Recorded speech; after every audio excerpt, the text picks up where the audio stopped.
We gonna do this shit trying to get it in. There's a natural overlap between body hackers and the blockchain movement. And here at Body Hacks 2019, a 2-day conference in Austin, Texas, I'm planning on joining these couple hundred people who can officially call themselves cyborgs by getting something implanted too. So I've just watched a bunch of videos about getting implants, namely the magnets under the fingers, and they use a scalpel, and there's a lot of blood, so that was a little bit much. For me though, it'll be much less gruesome. I'm just getting an NFC-enabled microchip implant. It's housed in glass, about the size of a grain of rice, and so it fits inside a hollow 14-gauge needle. The needle goes in, the implant gets pumped out, the needle comes back out. It hurts about as much as giving blood or getting a piercing, and it gets injected most often between the thumb and index finger. And it's secured by this blockchain. That's the implanter's joke. Some attendees had programmed their chips to open RFID safes and doors, unlock their phones, and send their contact information to other phones, and some had even hacked their way into creating an authorization for accessing their Bitcoin holdings. That last use case, that's what I'm looking for.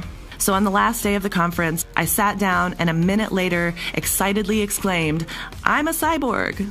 Thank you for your cooperation. The implant I got, the VivoKey Spark, currently allows users to send an NFC-enabled phone to their profile page or to whatever website they choose. For the test, and to shamelessly promote my content, I set the implant to send a phone to the Bitcoin at 10 website.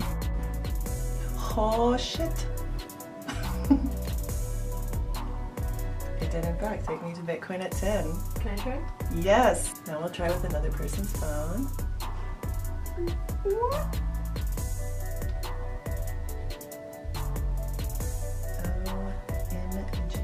Wow. Cool, huh?